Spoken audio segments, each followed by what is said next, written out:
Hey, I'm really excited. Ever since I talked to Adam Archuleta, I don't know if it was a year or 2 years ago, it was a very well received podcast. I've gotten literally hundreds of people saying it's the favorite thing they've seen on my YouTube channel and all that kind of stuff. So if you haven't seen that, go back and look at it.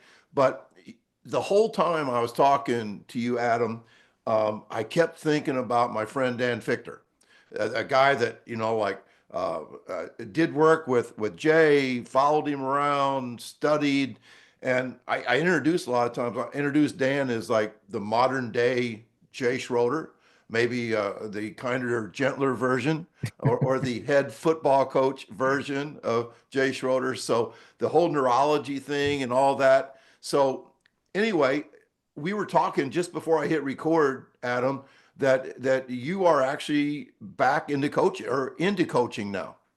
Yes, I am. Look, I've always enjoyed coaching. I've always enjoyed just the art of developing people, whether it's physically or mentally or spiritually. I think young kids especially need that. And so my son's a sophomore in high school, and I sitting back, I saw a need that not only he but his teammates needed some help. And so I jumped right in, coaching on the varsity football team. And um, it's been an eye-opening and a rewarding experience. And I have fallen back in love with getting back into the training, the development, really trying to figure out how you can make a difference, because I believe that you can make a big difference. And so we got through the season. And I just thought that, what these kids really need is proper strength conditioning, physical development. And so me and Jay, we got the band back together, and Jay's been writing programs for our high school, and I've been acting as the strength and conditioning coach for about the last 6, 7 weeks, and the results are pretty tremendous. That's crazy. And Dan, let's get you into the conversation here. Why don't you introduce yourself to Adam? So my name is Dan Fichter. I'm trying to go through all my stuff to figure out when I first contacted Jay. Um, but I'm I'm just looking at this magazine right here, this Powerlifting USA magazine. Maybe the Yeah. same one, Adam, that you looked at. Um, I try to go back years wise and figure out how old you are. I know I'm way older, but um, when I was playing at the end of my playing career. Um, Let me ask you this: when you played with the Rams, who was your quarterback? Well, it was Kurt. Okay, Kurt was my so quarterback. Yeah. so Kurt was in the Arena League when I played in the Arena League. All right. So Yeah. I didn't play against him, but I was with the Las Vegas Sting, and he was playing for the Barnstormers, I believe it was. Um, and I'm just trying to figure out the. So I got done playing. I started my quest to start studying strength and conditioning and speed and all that stuff. Um, I had some pretty alarming numbers when I was coming out of college, and I just wanted to know why and what I could do. And so that quest, Jay's like Bigfoot to me. I've been chasing Jay for years, years. Um, and I've been on the better half of him sometimes, and I've been on the worst half more than half. Um, so when you would tell stories and I would listen to interviews and stuff, and Jay would tell me what he would put you through and challenge you, and you spoke about it before, not just physical development, but emotional development of do you really want to do what you're doing? And do you really say you want to be the best, or do you really want to sacrifice, like Jay said, to the same extent you wish to achieve? That's where I became fascinated with what he does. And then the quest was to try to find someone like you that I could sink my hands into to put this stuff to work. And I ended up finding a guy who's still working in my gym now, Nicky Marino, who would rival some of the numbers that you had. And that's the way it is. It's that kind of history that I have with this programming. Yeah, that's awesome. So Adam, we talked about this in the last podcast, but review is good too. You had crazy numbers. For those of you who aren't aware, Adam went as a walk-on, I believe, to Arizona State, undersized, not super fast, but you eventually shocked the world at the NFL Combine. They made a crazy, almost mythical video called Freak of Training. What were your numbers at the Combine? So I think the key word is had and was. Certainly that doesn't fit the current edition of Adam Archuleta. But as I look back, so my numbers were, the bench press, I had 33 reps at 225 pounds. My 40 was the 437. My vertical jump was 39 and a half. My broad jump was 10 feet, 11 inches. My 3-cone drill was like 6.36, 3.637. My shuttle was 3.81, which was one of the best. I know Kevin Casper was pretty darn good too, but it was pretty good. And I think that's about it as far as the things that they test for. But that's, that is documented. And it was a pretty good day. It was everything kind of came together. So, Dan, from your studies of Jay Schroeder, um, what things do you still do today that you learned from Jay? Oh boy. If you take a look at my programming, it's got Jay all over it. I mean, geez. I mean, from rebounds to iso extremes to quick style repetitions to you name it, it's built in there. And at some point, and to be honest with you, all of his different methodologies, I've probably exhausted hundreds of hours just doing those alone, like quick style repetitions. I don't ever talk much about that at our clinics. I've probably done quick style repetitions. I think those are one of the best teaching Explain that. tools. Explain. So it's just separating eccentric from concentric and stopping in the middle of it. So now as I start to go on in this quest of neurology that I'm on, it's teaching your brain where the stopping points are, where the change of direction points are, how to turn muscles on and off, and how to control that at a really high level proprioceptively. When you can do that, it's an incredible thing. So when you watch a young kid try to do a quick style rep, they can't stop. They don't know when to stop. They don't know when to reaccelerate. They don't know how to Give me push an into the example. ground. I'm trying to Like picture. all right, so let's go a simple squat, right? Standing upright, you drop down into a bottom of a squat position, which would never be parallel, but let's say it's close to parallel, okay? At the bottom of a squat. You don't free fall, you pull yourself into position and you slam on the brakes violently, like a robot, right? Once you stop and everything has stopped, then you reaccelerate, pushing the feet into the ground, and you explode to a standing position and turn on all the musculature to stop you from jumping, right? So it becomes this robotic movement, right? So it's like if I was doing a curl, the movement is so fast, you want to be able to not even see the movement. You just want to see the stopping ends, right? So it's teaching kids how to do that, teaches them how to move, teaches them how to understand their body, teaches them how to redirect energy. And then his fundamental philosophy, Adam, can you see I'm starting to get excited? His fundamental philosophy is, can you stop things? Can you absorb things? And if you can't, you're never going to have the ability to create anything. Which I think I've heard you talk about collision All the training time. before. Yep, all the time. And ever since I heard you say that several years ago, I understood, and I think I told you this, that I now see sprinting as a series of collisions. That's exactly what it is. And Now, what we does want that- to absorb force is the entire cylinder of the body. That's what's absorbing force when it lands from gravity pulling you down. So, Adam, yeah. does that stuff ring true with you? It does. It's funny because you mentioned, when you work with kids, and now other than my son, I've been working with kids now, and that really working with them, and I think Dan kind of said it perfectly. You see all the flaws. You see that they can't control their bodies. I watch. I'm not as like maybe nerded out or into like the weeds of like the why as maybe Dan is, right? I'm just a more of a like an anecdotal guy. I know it when I see it and when I feel it if it's right. I don't know exactly why. Um, but when I watch, and I've watched kids train now, and I've watched kids move just from a parent on the sideline, and I've watched them with these coaches, and the number one thing that stands out is like, sure, they're doing some cool stuff, but they don't know how to move.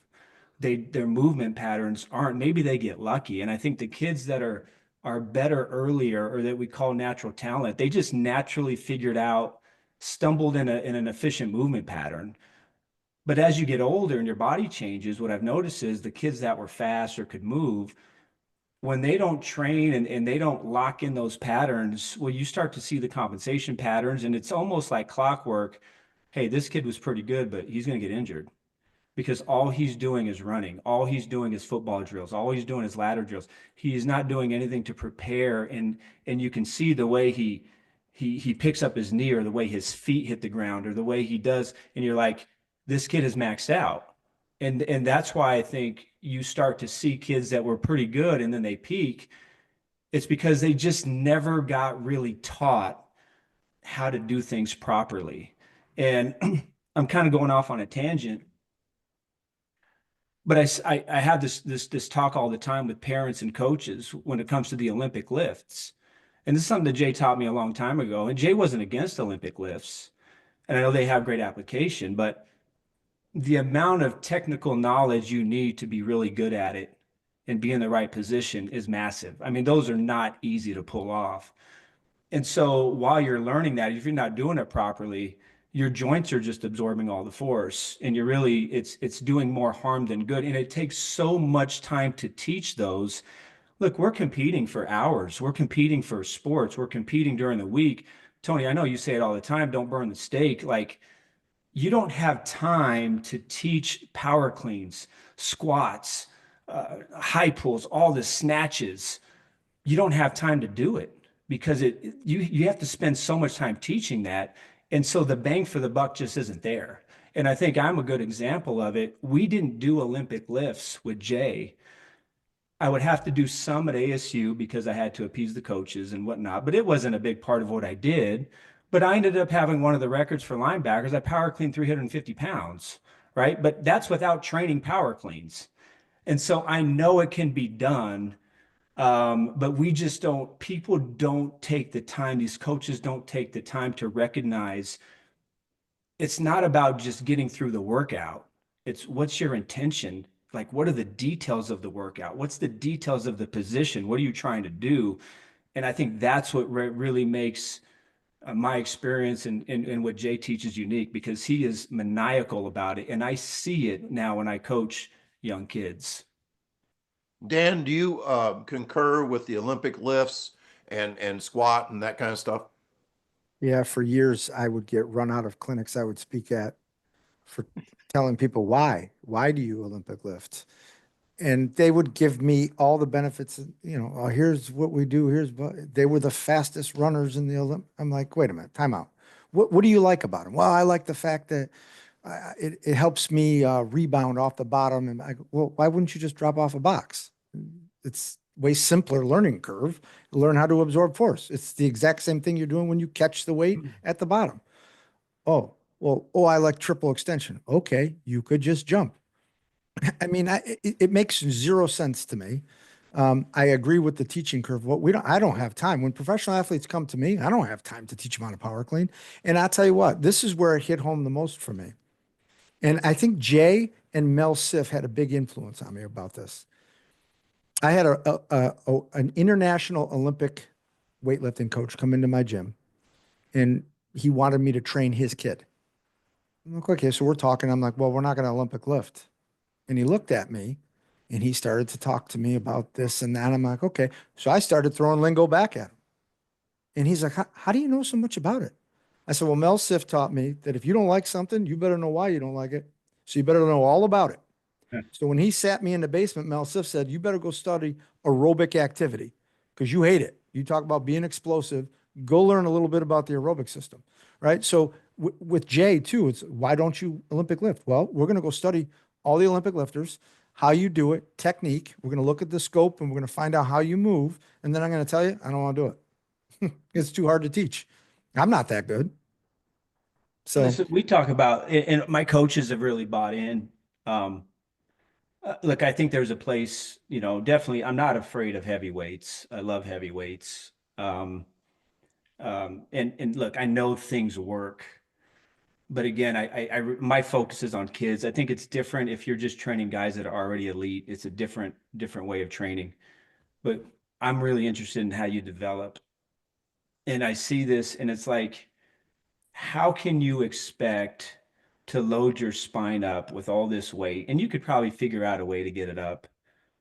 But how can you expect to do that when you can't even hold yourself in a body weight lunge?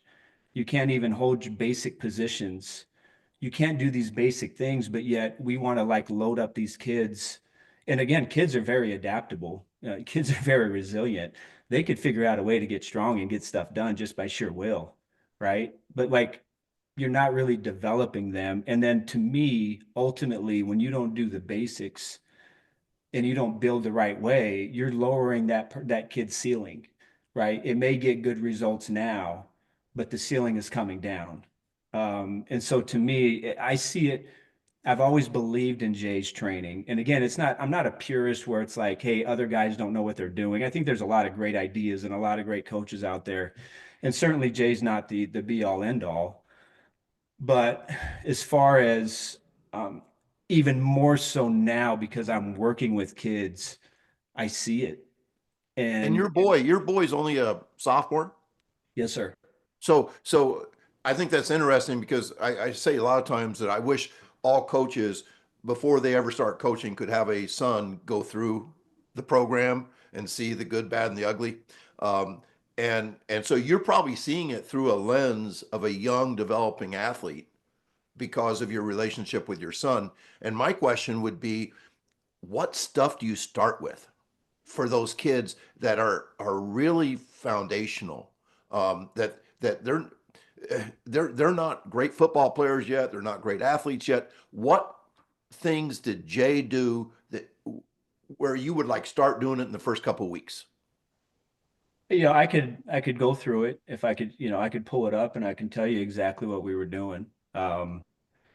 It's if you give me a minute here. Do you want me to share screen to you? No, it's okay. Oh, okay. Okay. It's really kind of the basics, holding position, learning about rebounds, learning about Explain lunges. rebounds. So the rebounds are what you would see when you drop and catch weight, basically. It's, dropping and catching weight, turns everything on at the appropriate time. It works on coordination, obviously catching following loads in certain respects to get kind of nerdy, switches off the Golgi tendon, the self-defense mechanism, and it allows you to have more powerful contractions. It's just plyometrics with weights, I would say, is kind of the layman's term. Yeah. Working just different energy systems. One of the things that, Tony, I'm sure you've seen this as a track guy. It just drives me bananas. I see speed guys working with kids and they're doing these sprints and they're running drills. And inevitably, let's just say the kid runs, a 30-yard sprint. And it's amazing. As soon as they hit the finish line, their body starts to go all out of control and they stop and they can't decelerate. And when they get tired, like technique just like drops off a cliff. And I'm sitting there and I'm thinking to myself, like, that's when you have to be at your best. And I've always mentioned you have to fail in the right position. Like that level of detail of being able to observe somebody working out and being able to say, hey, when you're tired, you may not be able to go, but that's when you have to strain to keep your position and your technique. Just because it's just like, it's kind of the mentality of working out. People just want to get through the workout.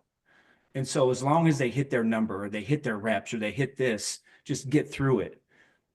The biggest thing you have to teach kids is the intentionality of the workout.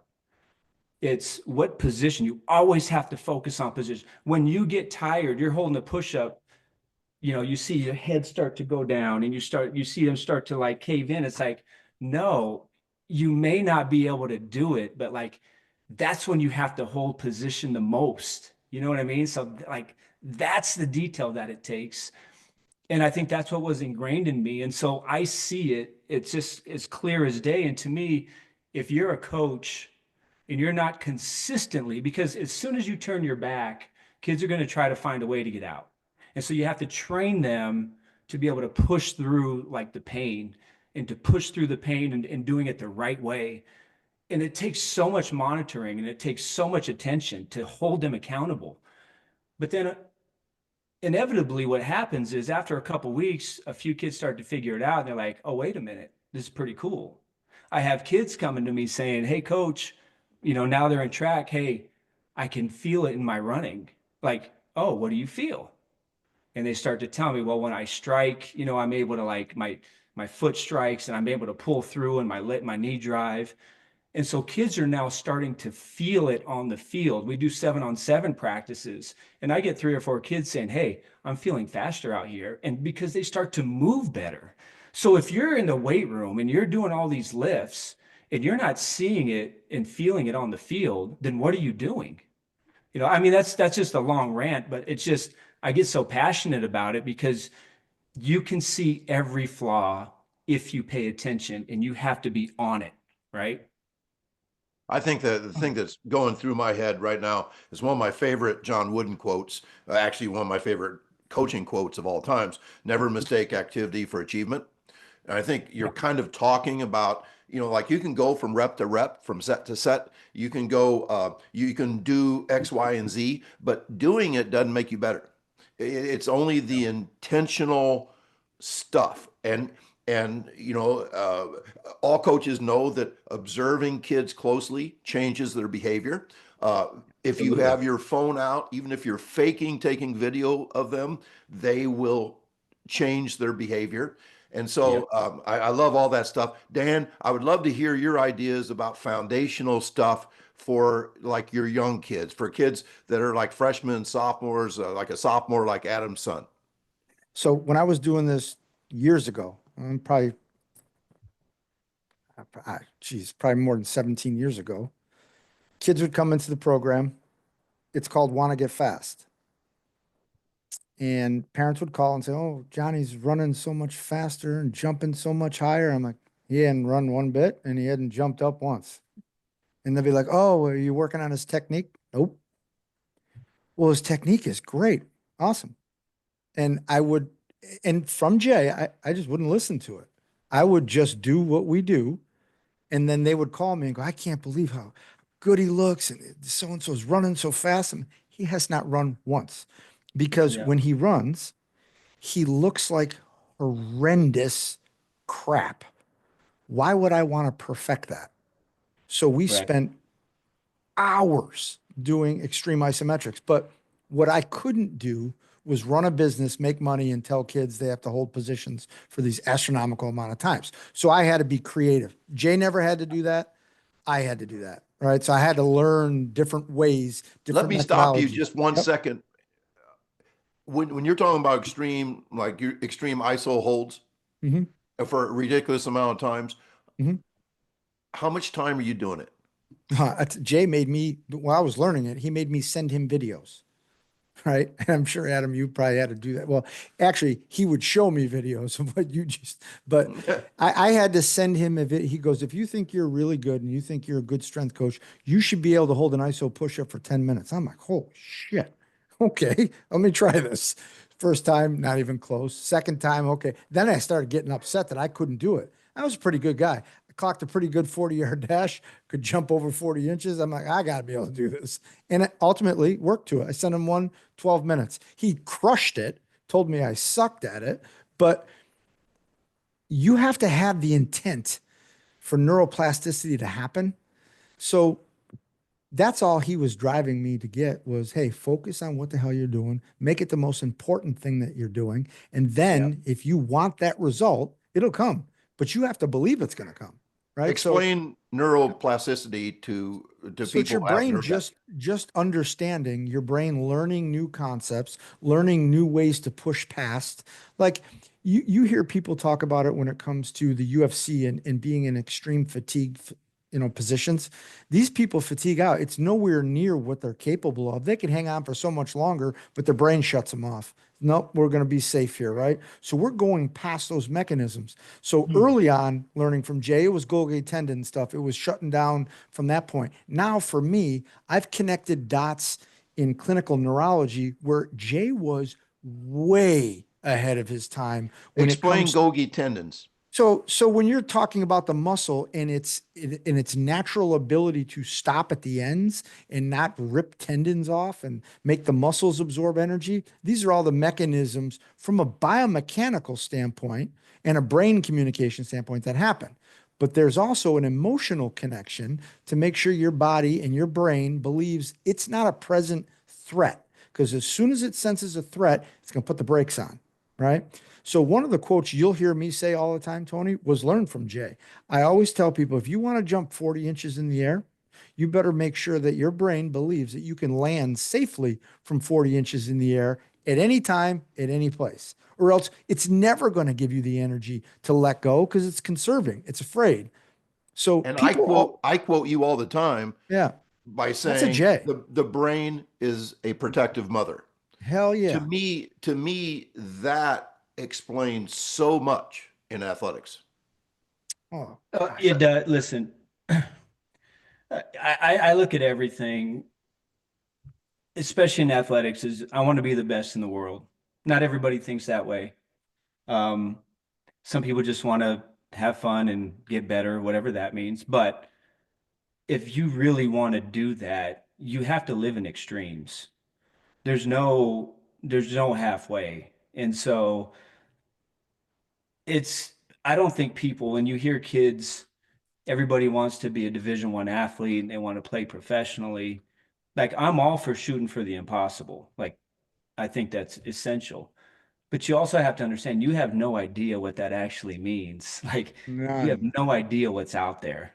You know None. what I mean? It sounds good, but like there's some serious dudes out there that have it all, and there's a lot of them, you know. And so you have to, if you want to go, and I describe myself as just as far as talent goes in anything in life, really. I don't think I really have any ornate physical talent. Um, but if you want to go from that to among the best, there's only one way to do it, live in the extremes. And that means you have to find a way to get pushed or go places that you can't even conceive of yet. It's like a video game where you don't even know what the final boss looks. You're just on this level. You have no idea what this other world looks like until you get there. And then you're like, oh wow, like now there's this. Right. And so I just believe you have to be an extreme thinker.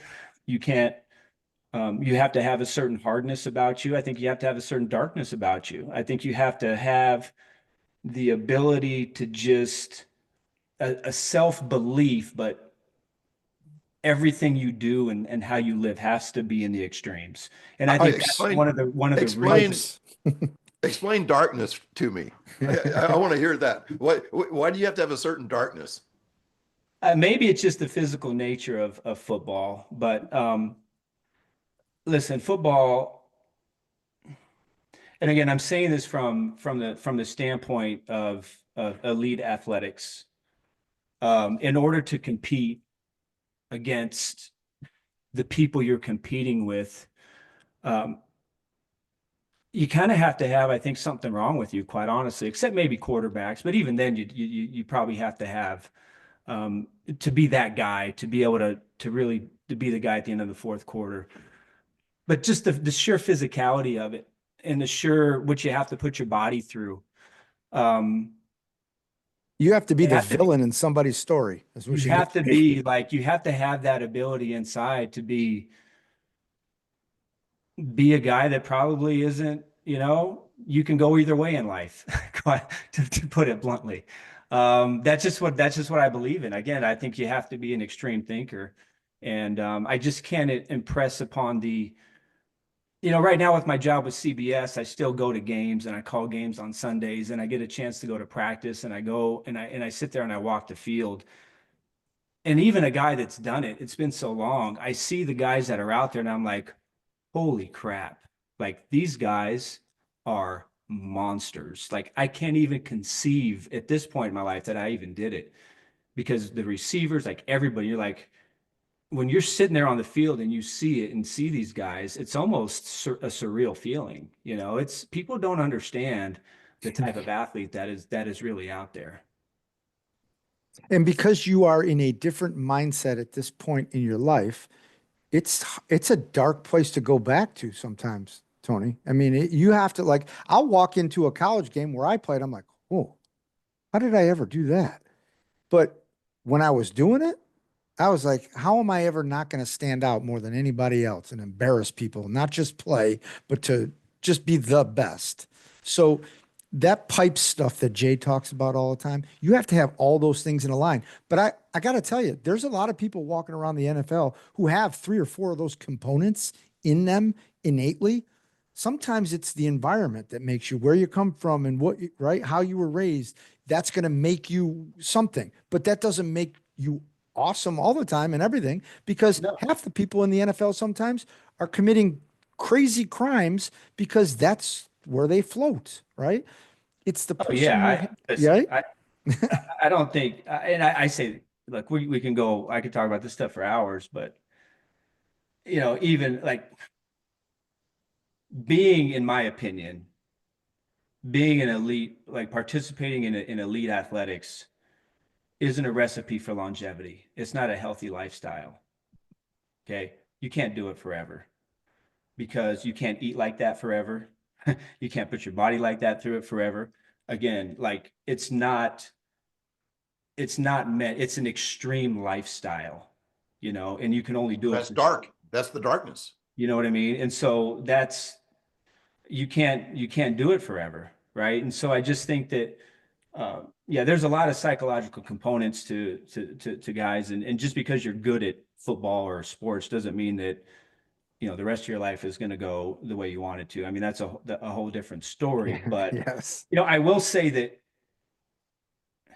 you know so it was interesting. This last year was the first time I did a Minnesota Vikings game, and I got a chance to talk to Harrison Smith, the safety Hall of Fame guy who's going to be in the Hall of Fame. Tremendous player. And it's the first time I knew a little bit about him, but I didn't really know his background or really didn't know that much. And so I started reading up on him and studying him. Obviously I knew his game, but I didn't know much about him, the person. And I started reading about just how he works out in the off season and how he had this trainer and they'd go off into like this little area. And I really kind of compared it to the way I trained with Jay. And I was like, well, this is kind of unique. He kind of reminds me of me a little bit. And so when I got a chance to talk to him in the production meeting, I said, hey, I was reading the stuff about you and your trainer and stuff. I said, it kind of reminded me of me. And he's like, well, we actually used to watch a lot of your videos growing up. Right. And he said that he still trains like that. But what he did say also, he's like, this was Harrison Smith. He said, there's not a lot of NFL guys that will train like this. There's just not. Not at Right. all. Yep. It's not easy. It's extreme. Some people have enough talent where they don't have to train like this. I had to. It was my only way. Most people in the world don't have the natural innate talent to just train any way they want.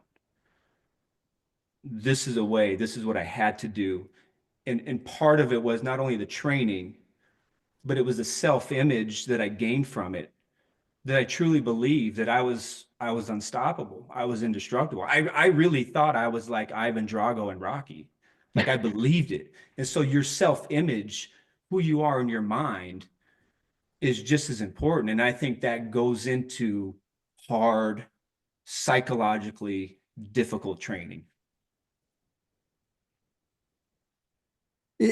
Tone, and when you get into burning the steak and all this stuff, there's so many different aspects of training that if you've been on the extreme ends of either one of those, you start to formulate, and this is what I had to do because I loved 90% of what Jay did, what he taught me. But there were some things that I had to be like, okay, I can't make a living and do that. I have to be able to figure out a way because I'm not training. I've had two kids come through my gym. One is running my gym now, and the other one is the best football player I think I've ever, and I've been around some good ones a lot and trained a lot of them. But the kid in my gym right now, he'll get on the bench press at close to 40 years old. He'll get on there and do 2.25, 25 times without any problem. He weighs 175 pounds. He'll jump, he'll go over when Louis Simmons was in my gym, he'll go over and he'll jump 40 inches in the air, no problem. And he is just programmed to do that. That's what he does. It's the expectation of his body. He's never stopped showing kids how to do it in the gym. And people ask him all the time, do you get injured? No, this is what I do. This is what he trained me to do. And it's your story, Adam, that lives in my gym through that kid. It's incredible. But he because he's found his way in the gym and now he's working in the gym, he's been around it. He never loses it. Now, he looks like an older version of himself, but he can still do the things that he did before, which is crazy. He's a scratch golfer. He's a I don't know. He's got to be able to go 10 feet in the broad jump right now. If I just woke him up in the middle of the night, you know? Sounds like I hate this guy because now I'm jealous. No, he was Kinda sick of cloned hearing after I'm you. kind of sick of hearing about this guy. He's a sharp looking kid. He's you. Yeah. Hey, there's two things I was going to throw in here. One is another quote. I probably got it from either Chris Corfist or from you, Dan. And that was, when we train the extreme, we train the range. Did I get that from you, Dan? No, I don't think so. I think I got it from Chris then, Yeah. possibly. But they're actually talking about the extreme iso lunge, which I want to get something cleared up here. I mean, I tried to get up to 5 minutes at the age of 60, and I got up to 3.5. That's as long as I could hold it. But I was being told by another Jay Schroeder scientist or whatever, that it is the minutes 3 through 5 that are the most important in the extreme iso lunge. Do you agree or disagree with that? And if you do agree, why would that be? I disagree. Oh, good, because those last 2 minutes suck. But Adam, you used to do it for a long time, right? Yeah, I'll say this. I'd be fine if those isometrics didn't exist, quite honestly. And I got to be honest, Dan, I know what you're saying about you got to run a business. Like people don't want to do that. People don't want to go in and just do that. I don't want to do it, quite honestly. The ISOs didn't start. I think I specifically remember the day the isometrics started. It wasn't right away. It was probably, I met Jay in 96. It was probably around 99 or so was kind of the genesis of it. Okay. I got a quick question before you go on. And this is for me selfishly. I've been studying this for a long time. And I had a feeling, because Jay has told me I only did iso extremes. That's all Adam did. I'm like, no, that's not true. There's no way he started with that. So then once I cornered him in Minnesota, he finally told me, well, rebounds were the starting point, and then altitudes were a starting point. And I could never get exactly where he started. I do know that you ended up doing a ton of iso extremes, but I had thought that it was a little bit later in your training. Yeah. I'm sorry. No, go ahead. I'm not trying to put Jay on blast. Blast. No, I love it. This is great. But yeah, it was, I would say, look, I don't study this stuff. I don't read books on it. Again, I have all the anecdotal evidence that I need in my experience. And I still have access to Jay and all this stuff. But I would probably say that most of our stuff, the early days, if you were going to put in a category, would be in the Eastern Bloc, Bulgarian type training, whatever that is. Yep. It was more centered, and that's what kind of attracted me to it, because I had never seen it. I was only 16 and there was really no internet. And so I just, in my mind, I thought to myself, this is how athletes train. This is it. But yeah, it wasn't, probably 2 or 3, maybe around 99 or so. I specifically remember going into his gym one morning, and he just said, "Hey, we're gonna try something different today. Get the cambered bench bar, put 225 on it. You're gonna hold it on your chest for 5 minutes." And that was day one. And I was like, okay, because all right, let's do it. I was like, oh, this is pretty hard. So like, no joke, like it wasn't easing into it. It was cambered bar, bench with 225, hold it for 5 minutes on your chest. And so that's when it started, and then it kind of grew from there. But again, one of the things I loved about Jay that was so unique is that we did upper and lower body every day. There wasn't this heavy day, light day, medium day. We would bench every day, we would squat every day. For some weeks we would start off the workout and he'd make me do for months, just before the workout even started, I'd have to get a bar and put 225s on it and do overhead lunge walks like down the street and back. There was like, I don't know, 200 of them, right? Like that's just how we started. So it was either overhead duck walks or overhead lunges. And then we'd start the workout. But yeah, I would say that the ice, we probably didn't do the same workout more than once or twice in 10 years.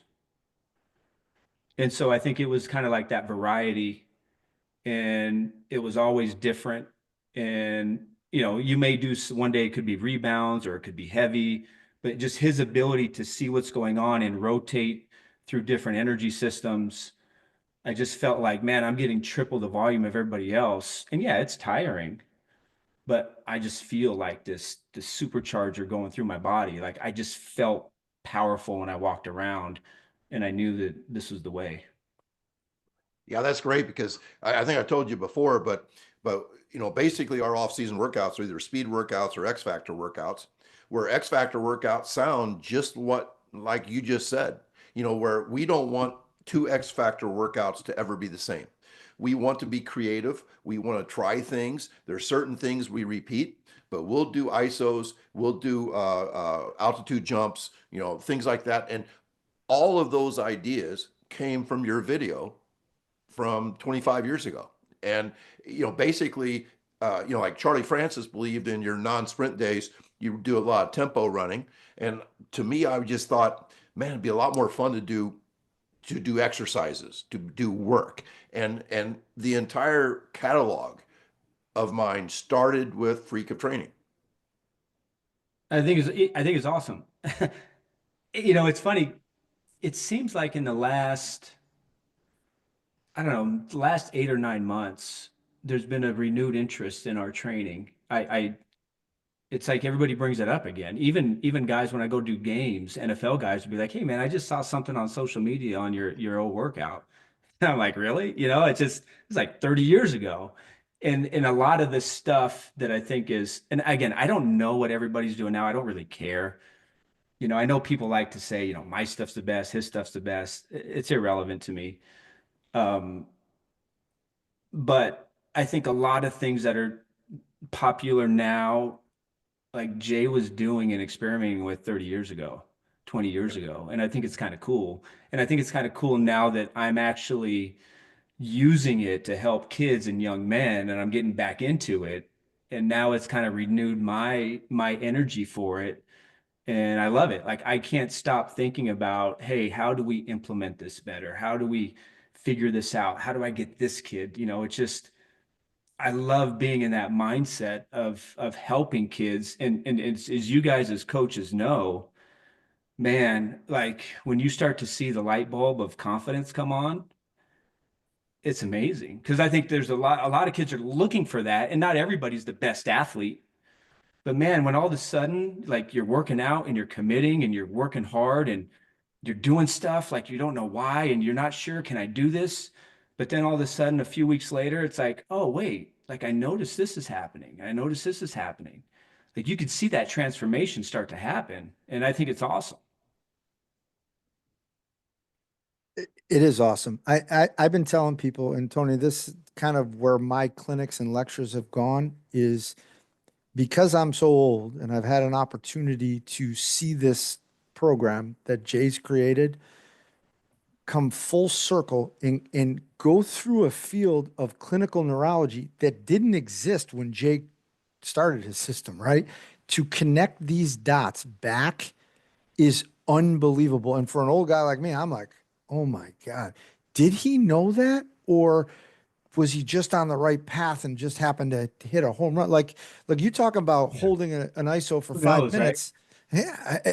Like there's people in brain in neurology studies that talk about the amygdala and challenging stuff that you don't want to do, right? And that part of your brain grows and it gets bigger. That's neuroplasticity. It's got nothing to do with the exercise you were doing. It's got to do with the development of your brain, which ultimately is going to dictate how you move. So Jay would always say to me, you get fascinated with the exercise. Forget the exercise. The intent behind it and what you're going to get out of it is what you're going to put into it. And Yeah. it's just so many different things. I had a whole presentation. It's called Connecting the Dots. And one of it was just about isometrics. And we all think about, oh, it was the Russians who did this and blah, blah, blah. No, it was understanding that extreme isometrics create these beginning parts for your brain and end parts for your brain. And then everything else is filled in the middle. And it just happens because you've Now, Dan, did Jay do much with the foot ankle tendon complex? Yeah, he talked about it, not at nauseum. Like, here's the thing. He I'm didn't not talk, sure what you mean by that. yeah, like pulling your foot into the ground, big toe activation to get to the glute, being able to have strong, even in the Freak of Training video, Jay talks about being able to absorb energy into the plantar region, right? Yeah. Right. Mhm. So yeah, he did talk about it, but not like it's not like the experts in the field now are talking about it, right? He Right. just did it. And Yeah. and he did it at a high level and didn't even know he wasn't a special. He wasn't a neurologist, but he was No. certainly talking about communication with your brain and the emotions involved in that. I I, just I thought to would say, myself oh, with go ahead. X factor drills, I tell people that there's no science behind the things that I choose to do with X factor. I just have a reasonable hunch that it's good for speed. And I think that that's kind of what you're saying about Jay is that he may not have had the science, but he was willing to experiment and he had a reasonable hunch for trying things. I would say again, I'm not going to speak for what and how Jay studied, or that's not for me to speculate on. I just know when I'm around him, and even when he comes around our kids and other coaches, one of his best qualities is his observation skills, his ability to watch how somebody moves and know what to do next. He's he's he's that's where one of his geniuses lie. Again, I don't know what he studied or not, but just he has the innate, when you talk about the foot ankle complex, he's more concerned with how does it all work together. He may see something going on here with your ankle or the way you're landing or absorbing force, but he's also trying to see a few steps ahead. Well, how does that interact with this and that? And then he's really, I mean, I've never been around anybody like him to be like, okay, this is what we do to correct it. And he can make those changes like that, right? That's why there's nobody like him.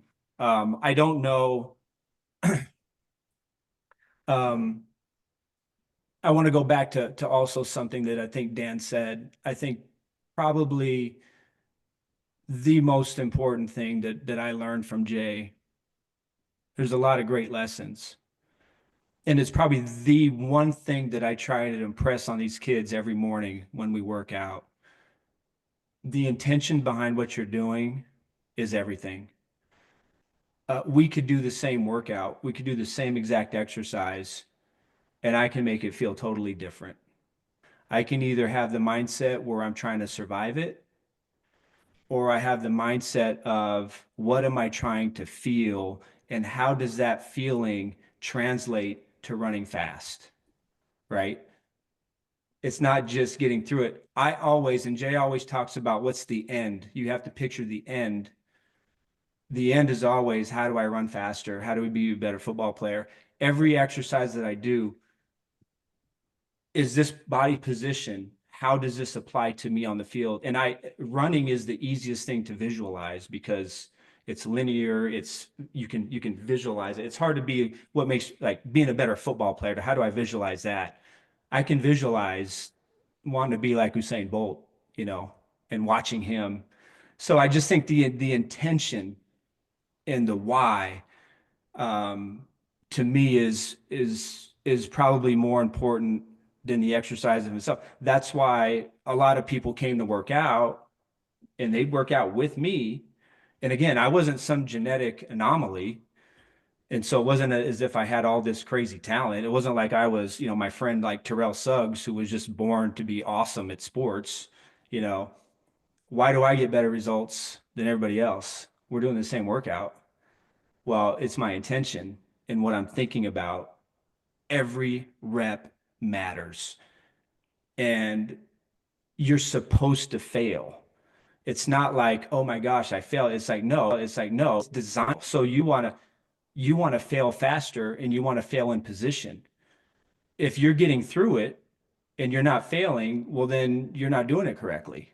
Right. And so I just think it's like anything in life, it's the emotion behind it, it's the intent behind it. And that's really when it takes, he mentions pipes, when you put all of it into it. And Jay likes to also say, it has to be life and death. That's pretty extreme, but it's kind of true. Like if you really want something that bad, everything you do has to almost have this emotional component of like, this, everything matters right now, this rep every time. And guess what? That's exhausting. You know what I mean? Like you have to have a lot of mental fortitude to live your life. Like everything you do matters. You know what I mean? And so I just think you're training that aspect of it just as you're training your hamstrings or your quads or whatever it is. Like it's all in the mind. And to me, that's really where it starts. And if your training doesn't incorporate that, then you'll get, everybody can get good results. And there's great coaches out there. But man, like you've got to figure out as a coach how to make that emotional connection to what you're doing. Absolutely. When you're talking about neuroplasticity, Tony, you're talking about attention, alertness, and urgency. That's going to drive neuroplasticity. That's what he's talking about right now. That's what you have to do. And you can do anything you want. You can train any way you want. Say those three things again. Attention, alertness, and urgency. So you've been coaching a long time. So you've been coaching a long time. And so like you've already figured out how to try to make simple words mean something. I'm not there yet with my kids to have. Well, I've learned from a lot of great people, right? I'm talking to a guy from Australia who said that who's a brain specialist. He's not a Jay Schroeder expert. He's not a weightlifting coach. He's not anything. He's a brain guy. But when you handle it from a brain point, it covers all the bases. You connect dots easily. That's why you can connect these things to extreme isometrics. And Jay used to always say, can you feel the sweat coming down your brow when you're crossing the 40-yard dash line and the clock says 4:2? Can you feel what that feels like? How hard you got to pull from that front leg and connecting what you're doing to the results you want. And very few people do that. Just like a lot of kids, like my son wakes up, he's 14 years old. Anytime he hears me say something about an athlete on TV, and I'll go, holy cow, he'll go, is he D1? And I'm like, huh? What does that even mean? And I have to talk, and that's why I want to talk to you about it. I got to talk to him and go, D1, like he was 6 years old, my son, doing extreme isometrics, loved it, would be doing infinity walks to challenge his brain. And then he got older and he started to go, I don't know if I want to do that. I just want to play. And then it goes back to Jay's the best quote I ever learned from Jay was, when your physiology doesn't match your preparation, you get hurt. And what happens is the skill level in basketball, because my son's a big basketball player, guys can do things with the basketball that it's unbelievable to watch, right? I think any sport, young, like it's Yeah. amazing what kids can do skill And wise. even slinging the ball in high school as I'm coaching, these kids are winging it. I'm going, but is their physiology matching that skill level? Odds are it's not. And that's why you get hurt.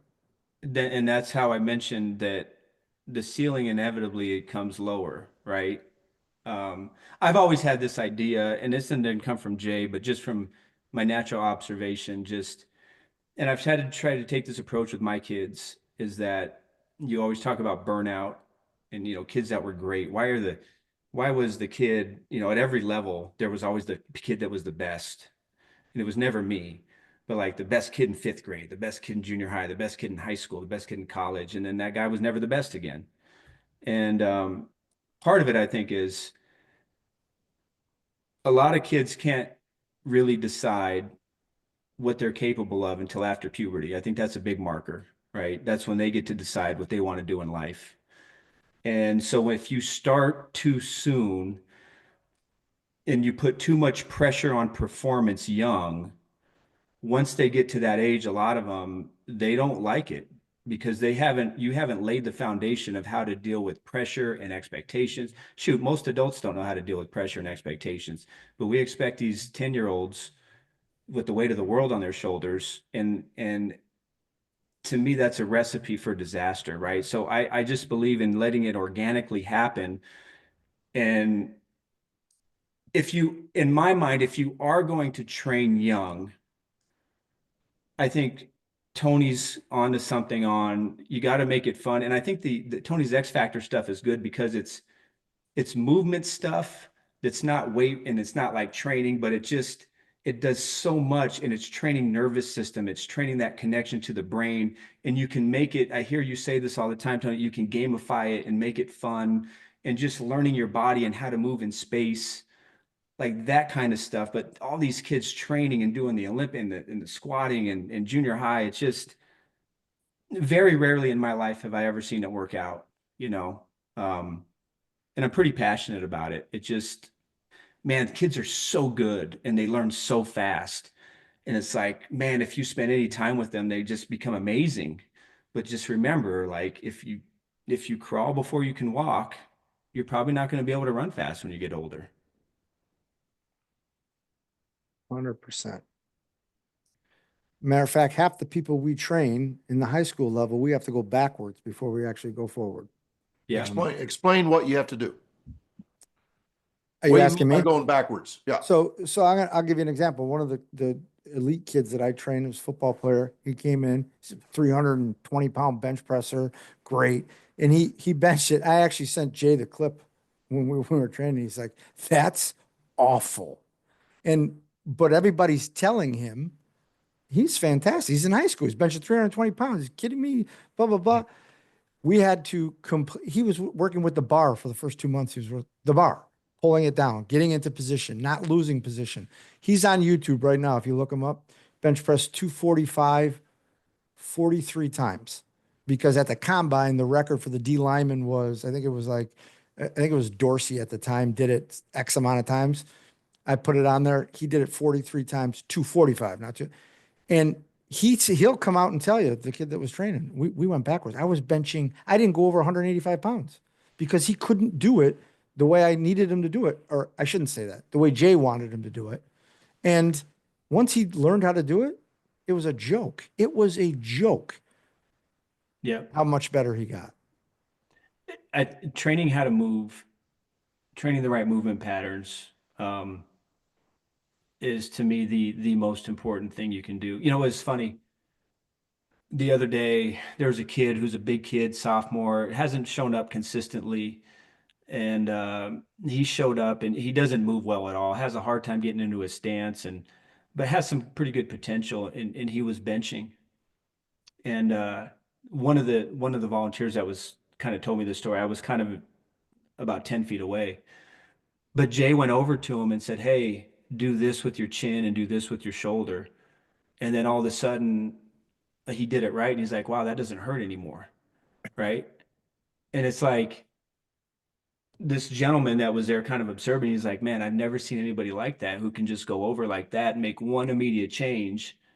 And then all of a sudden, like he does it right and it doesn't hurt. And Jay actually told me afterwards, the kid went up to him, got his phone number, and the kid actually called him later in the day, which I think is super impressive because for the first time, somebody told him to do something and he found an immediate result, right? So I just think being able to train movement properly and setting the foundation, wax on, wax off.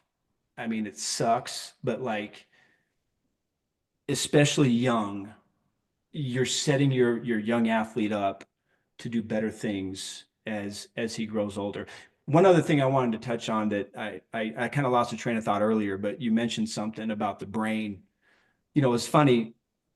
One of the first conversations I had with Jay and was maybe the night that I met him. And that's the first time I had ever heard anything about nervous system, right? I was reading Muscle Media and, Flex magazine to get my training advice, trying to figure out if I should, spring for the cybernetics system, you know, to get Yes. to get faster and bigger. But the he always and this is where I feel so fortunate that I was exposed to a different way of thinking. And it's just all it is this it's not your muscles, it's the signal coming for your brain, right? The bar, all it does is stimulate your brain to give a signal.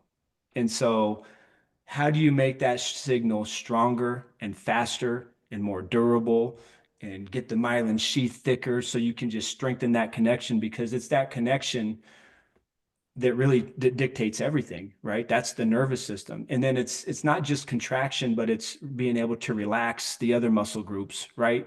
That's training.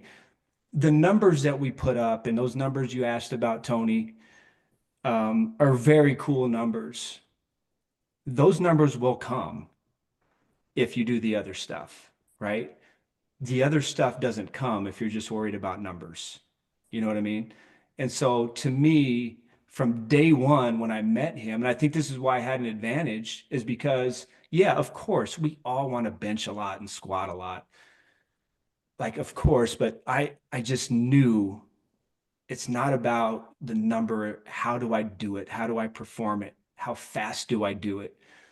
And it's because of, the training log that Jay made me write. And I had to get a stopwatch, and I had to have somebody time the concentric rep of every set of every rep that I did for 6 months. That was a prerequisite just to train with Jay. But what I learned was I started to learn the difference between 15 hundredths of a second in performance in a bench or a squat. And then I could say, well, why was that one slower? Well, it's because my knee did this, my back did this, my shoulder. And I would get that real-time feedback. And the knowledge I had of my body, because he made me do that, again, it made me realize that every rep is important. And Tony, if you time everything, you behave differently. If I'm trying to perform every rep a certain way and it matters to me, well, then there's my intent. And then I'm going to Every time. And then I'm going to figure out, well, wait a minute, that was slow. That felt like crap. Why? Oh, I didn't do this. Oh, I did, And that's now you're connecting a dot. And Tony's yes. when you get from timing sprints to timing a concentric lift, and everybody got onto the whole thing in strength and conditioning of velocity based training and all that. All it was what was your intent, and did you understand what maximal was? How many times, Tony, in a sprint, in a fly 10, and we'll just speak your language, does a kid come flying across that thing and go, oh, I was going full speed. Why is it so much slower? Well, you were tightened up, you were relaxed. So it actually teaches you the correct way to relax, to actually go fast. But you can't just run relaxed. You have to press it a little bit. There has to be intensity. And it just teaches, it myelinates, it shows exactly what it is, and then it gives you instant feedback to what it was. So that's what Jay was doing with the bench press. He wasn't doing that with a fly 10. He was doing it with the bench press. It's the same thing, though. It's the exact same thing that we're doing now. And then he auto-regulated it like DB Hammer did, but said, I just want to be working at 93% of maximum.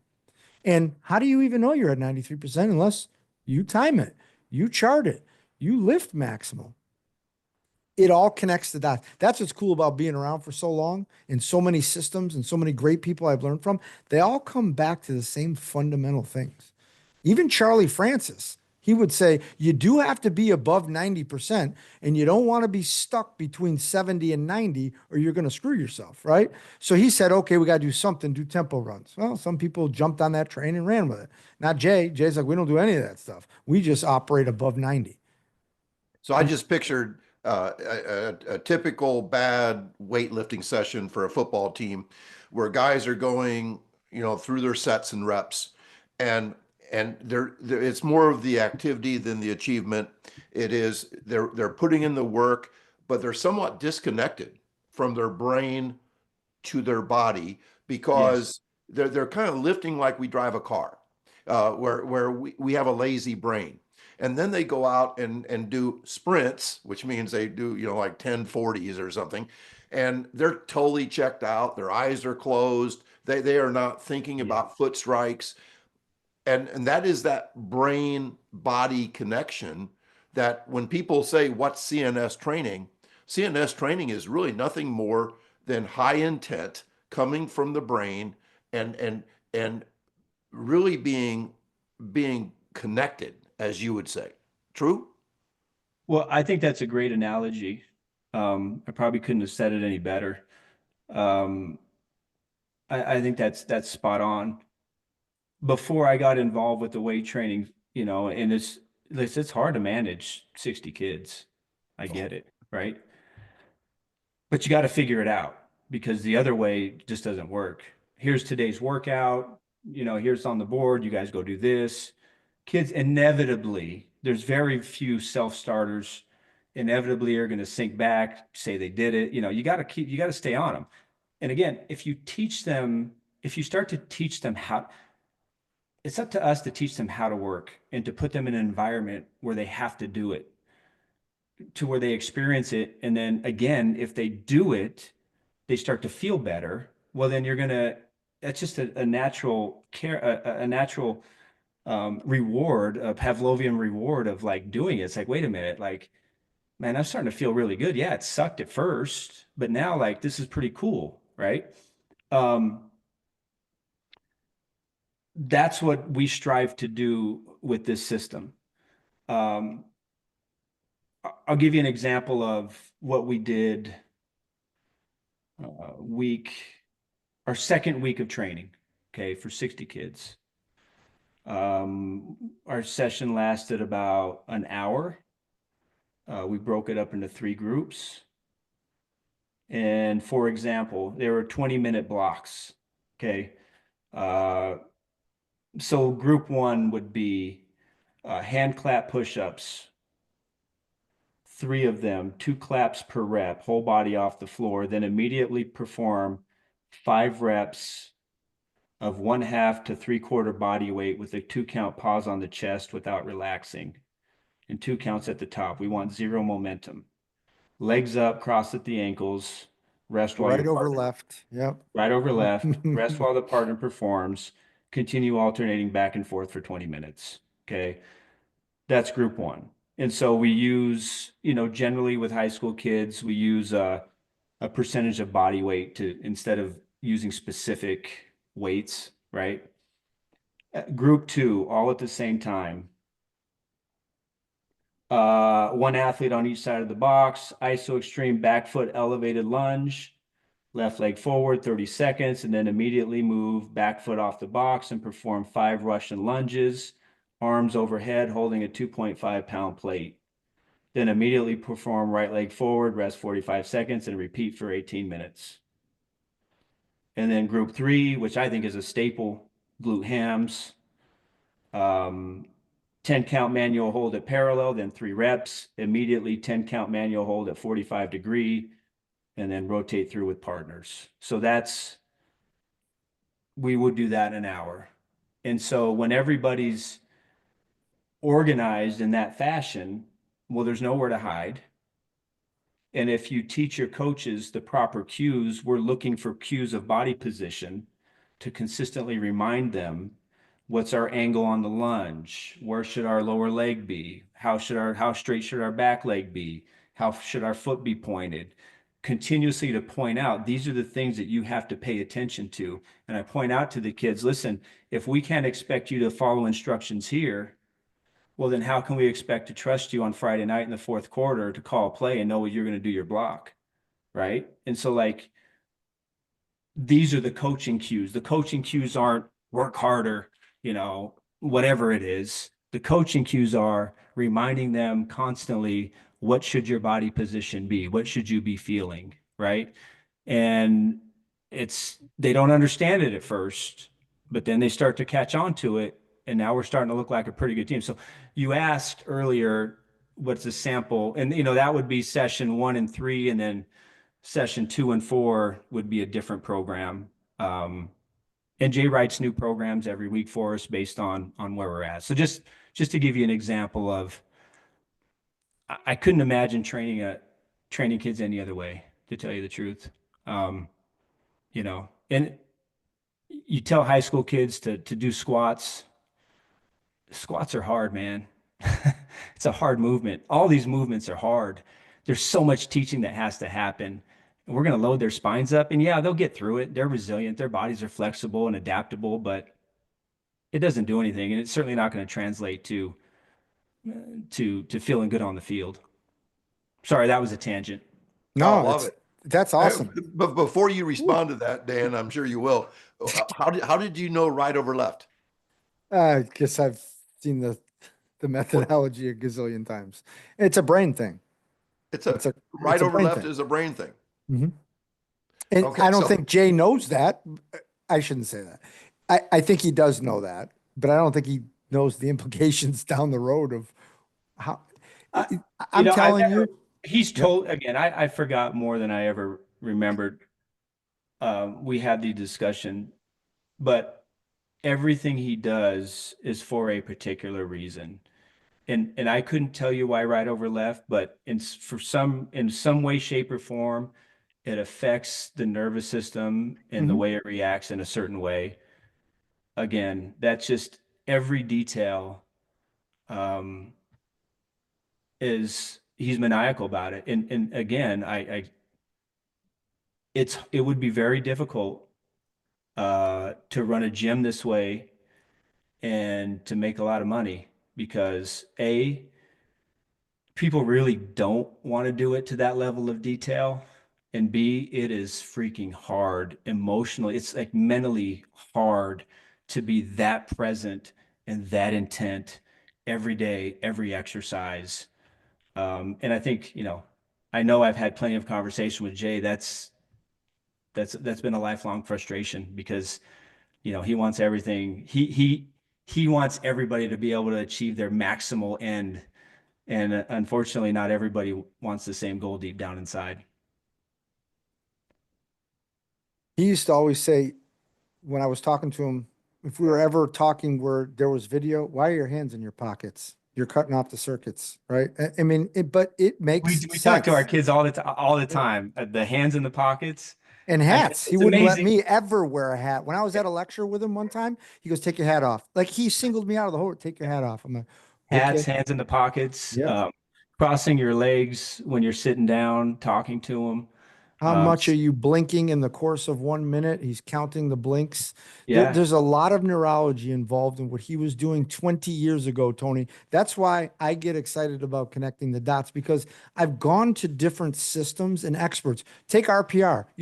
I'm the one who met Douglas and brought him over, right? Yep. There was some component of it that had Jay in that, right? But I know it wasn't the end all be all. It's something I had to learn, but it certainly was on the way to really understanding why Jay was doing some of the things he was doing. Like connections, right over left, that is a connection. If I told you, do you believe the whole body's connected? I'm sure everybody in fitness would say, absolutely. But there's nobody who trains that, we are a wired current. And he is connecting currents. You were the science teacher, Tony. You know this. He's connecting the dots of currents in your body. So, and then the way he implemented training reflexively, assisted hip raises to a broad jump. Oh, we are training the exact opposite musculature. So now we're recovering at the same time we're training. Ooh, Explain what that looks like. I'm Okay. trying to picture that. So an assisted hip raise, your wheelbarrow walks, right? You get somebody in a wheelbarrow walk and you pike, the kid pikes up so his hands are straight up and down from his ears, right? So it's complete hip flexion, right? So he does 5 of these in a quick style fashion. Then the partner drops the legs to the ground and you are in a jump ready block position. You do 5 broad jumps. So now you went from complete hip flexion to hip extension. It's reflexive training. Something I learned 10 years after Jay taught me that. People saying, well, why don't you train the reflexive system? Oh, curl press, same thing. We did a workout the other day that Jay sent me, I don't know, probably 15 years ago. It was with a towel. And when we take the towel out in our gym, kids go, oh, geez. And we do quick style repetitions with a towel, but you have to keep the towel taut, not by pulling it, lengthening the pectorals, making sure everything is taut. And then you can start to move it in a quick style fashion. Kids struggle with that, but it's beautiful to watch it when it's done correctly. And You know, I wouldn't want to you go back agree? to something, Dan, something you said, you were talking about, this jogged my memory, the quick style reps. Mm-hmm. We're dealing with this with our kids. And Tony, why it's important, because quick style reps force you more than anything to be present, right? Because let's say on a bench, for example, you see our kids, they have to do 6 reps. Let me see if I can get here. And then say they have to do 6 reps, just the top half of the bench. Okay. So they'll end up going something like this. Just kind of like a rhythmic kind of, knock it out, right? That kind of mentality. Well, no, it's got to be quick style. So no, you got to pull and stop, push and stop, pull. See, that's the jerk index. See that right there? Right. That's awesome. I love it. That changes everything. Yes, it does. Right? Because now the other thing that really was impressed upon me, and that I believe is, how important the eccentric part of any lift is. And the way I always visualized it in my mind is you're loading the eccentric. Most people just let gravity or momentum bring the bar down, whatever they're doing. And I'll use a bench press, for example, just bring it down. Well, then if you want to lift heavy weight, man, you got to stop that, right? So it's always, no, you want to pull it down and load eccentrically so then you can store that energy and push it back up. And so the importance of thinking about every portion of the exercise, pulling into place and then pushing. Again, not all bench presses are created equal, and so not all, you see 6 reps at the top half of the bench, you see it as, oh, I'm just going to get my 6 reps in. That was easy. And I see it as, no, like we got to how hard it is to pull down and then stop it halfway. Oh, and then push it up. Unbelievably emotionally exhausting. And so everything you do has to have the proper intent. And without it, you're just exercising. Right. And wouldn't you say that the reflexive stuff that you guys have both used that term, that is exactly the way we play the game? Hell yeah. Right? Yep. We don't do reps in games. We are reflexive. We are instinctual in games. Yes. Yep. And I would also say that when I try to talk about this with people, it's in every sport, you teach technique for a reason. Why do you teach technique? Because it's the biomechanically most efficient way to be fast and strong and powerful, right? It's the best way to hit a baseball far. That's why we ingrain technique. Well, your body, that's why a golf swing, That's why little guys can outdrive everybody else because they're so much more efficient, right? There's a way and a technique to do it. So then when you're actually training, why wouldn't you train in the position where your body's designed to be the strongest, right? So I hate the word muscle memory. And so do I. You want your body to think, like, to always revert to this is where I feel strong. So like naturally when I'm on the field, my what is it? My unconscious competence tells me I got to just get into this position to perform, right? And then that's what helps me be better on the field. But if you just train randomly and just do a squat or a bench or a lunge any old way, well, then what are you actually training? And people wonder why it doesn't translate to the field, right? I mean, it's body position, it's moving at velocity, it's not using momentum, it's not allowing gravity to do the work, it's being intentional about everything you do. Those are the things that, to me, why I believe not only me, and again, these kids may or may not go on to be better than I was. Who knows? But I can tell you after 6 weeks, I've met very few young people, and now I've been around young people because of my son. I have one 12-year-old, one 16, I have a 10-year-old daughter, 11-year-old daughter. So I've seen around a lot of kids. Uh, I rarely ever hear kids get stronger in the weight room, but I rarely ever hear them say, hey, based on what we're doing in the weight room, man, I'm starting to feel it on the field. Like I'm starting to get better. I'm starting to move better. I'm starting to feel better. My joints don't hurt. Like to me, that's really cool because we haven't done any technique work on the field. But now you're moving your body right. You're learning how to move your body. And all of a sudden, I didn't tell you. You just came up to me and wanted to share it. Like to me, that's pretty cool. That's when you know you have a program. That's when you know you're hitting the sweet spot. I mean, And the other thing is, you mentioned, it's funny. I went about 4 years. I didn't talk to Jay much, and we just kind of got back together last year. Um, he never, and Jay's much more gentle now. He's a gentle soul compared to who he was before. Actually, the kids love being around him. Um, he never he never stops paying attention to your blinking or your legs crossed or this or that. Like after 30 years, he'll still bring it up and he'll even me and hold me accountable to it. Like he lives it and breathes it. You know what I mean? Like yeah, it's every detail of everything you do matters. And maybe at the end of the day, you know, does it matter? Can you still get good results? Probably. But in his mind, like it's all in all the time. You've got to do, if you want to be this, the best, then everything you do always has to be thought of and there's no turning it off. yeah. We need And to one, wrap this up, guys. So, oh, jeez. all right. I'm kidding. I'll give you a 5-minute monologue. Oh Now, boy. let's get the things you got to get off your chest off in the next 10 to 15. Okay. I'm going to tell you again, it's about connecting dots. And the only thing that I can offer this outside of the fact that I'm finally getting an opportunity to meet and talk with Adam, which I've watched him for so long and heard so much about him just on different levels behind the scenes.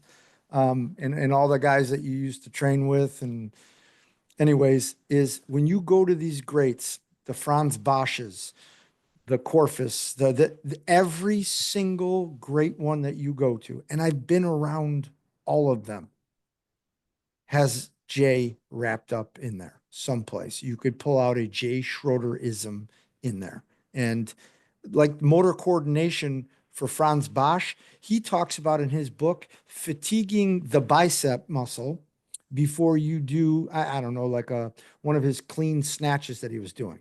But that's just simply when you are in a fatigue state, can you be in the right position? That's all that is. It's just that they took it to a different level of something else. But what Jay's was, and Steve Davidson from Inertial Impulse Machine used to say all the time, can you be in the right position while you're moving that machine? And if you get out of position, that's your monkey brain going, hey, you know, you're fatigued, you're going like this. Can you get in this position when you are in, you know, fatigue state? So many things tie back to his training system. I can't even explain it in this amount of time. It's incredible. That's the journey, though. And it's never ending, right? It's not, because I'm You'll be doing going this back 20 to years from now. research tomorrow. Absolutely. Yeah. I got a lot of soapboxes I can get on. I just don't know which one. Um, I agree with everything you just said. I think that I try and is everything I try now, I try to frame how would I explain to a 16-year-old? Yeah. Because that's what I care about. But I think it applies to everybody, quite honestly. Can you fail in the right position when you're fatigued? That's what being in shape really is. So being in shape, and I explain this to kids all the time, you're going to being in shape doesn't mean you don't get tired. You're going to get tired. You know what I mean? Like if you're giving it your all, like you're going to get tired. But the goal is in the fourth quarter when I'm tired, can I hold position? If I can't hold position, there's a good chance I'm going to lose. If I can hold position when I'm tired, that's really what being in shape is, quite honestly. Because if you can hold your technique longer for duration, if you're in better technique, you have a better chance at moving at velocity. You know, you don't have power leaks. So that's my little tangent on that. Hey, Um, let me add something to that. I really like this because I coach track. The 400 meters is a race that there is nothing we can do to make the last 100 not hurt. There's nothing we can, the only way we can run the 400 and the final 100 doesn't hurt is if we jog it, which, yeah, which we can't do in a race. right. So I tell my kids, it's really, I think it matches exactly what you're saying about failing in the right position because because I don't want them thinking that they are poorly trained when they hurt in the final 100 meters. I want them to think there's nothing we could do. We could run 10,000 miles and it would still hurt. But what we can do is to get in the right position and Yeah. to now we're not going to be sprinting as fast, but we will effectively sprint and hopefully out sprint the other people in the race who are all hurting as well. So it's really the exact same thing you're talking about. I think that's the 400. I didn't think about it, but that's a great example because you're right. There's no hiding from that baby, you know. And Now, again, you can save yourself and pace yourself, but it last. you're not gonna get a very good time. You're not Nope. gonna be the best, right? Nope. I think that's one of the reasons why, and I differ. Well, maybe I shouldn't. One of the reasons why we didn't run a lot and we got better because from Jay's perspective was that's why he thought you could get faster in the weight room because he was strengthening you in those energy systems to be able to hold position longer and better. And therefore that translated to running faster. And I don't think a lot of people made that connection, right? Um, but yeah, I think the 400, I think that is, again, that's one of the best examples I can come up with because you have to hold position when you know, like you can't save yourself in that race. My soapbox is this in the world of I get nervous around experts and geniuses, whether it's, the hot offensive coordinator that has the best playbook in the NFL and all this stuff. I think when people start getting caught up in, I think there's a lot of brilliant linear thinkers out there that really understand the science and this and have it all detailed out. And so there's reasons why this works or that works. And you can come up with all these fancy scientific terms, but I think that most human beings, I think the elite of the elite, there's room for some specialized stuff, but for most human beings, it's really because we don't have time. It's almost like the 80-20 principle. Like, Tony, you used the thing, the tide that lifts all boats. What's the very few things that we can focus on and just put all our emphasis in that if we get better at this, everything else gets better, right? Like, what is that? And whatever we do. And you don't have to be an expert or have a degree or have all the answers in a book. But just if you look at things holistically and see how everything's connected and use some common sense and try to break things down into first principle thinking, you can get a lot better results. And I think we just rely on too many experts, and everybody's trying to prove how smart they are. And I have this, and I did this, and I did that. It's all about them. But I just don't think that's the answer. And the best people the best results that I've ever seen is just, find the common denominator of like what really, really matters, the 2 or 3 things that really, really matters, and then just give it all you have.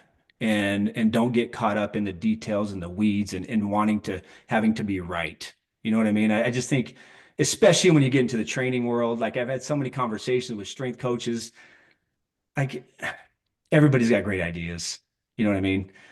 But as soon as you start thinking it's about you, it has to be about how can you help other people get to where they need to be. Like those are the true special people that are out there. And that's the truth, because Adam, and I'm sure you'll vouch for this, you were working out with your college football team and then doing Jay's workouts. So what that tells me is the intent behind what Jay was doing with you and how he had and trained you was so much more important. Not saying that ASU wasn't great, but the intent of what you were doing with him put you where you needed to be, period. And it didn't matter what else you were doing. I tell people all the time, you do whatever you want. I'm going to counteract whatever you're doing.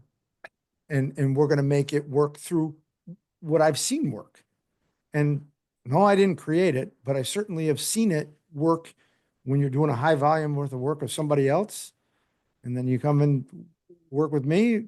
They're like, well, we're not doing half as much. Well, we're doing it with intent of what we think we can create. That's more powerful than anything.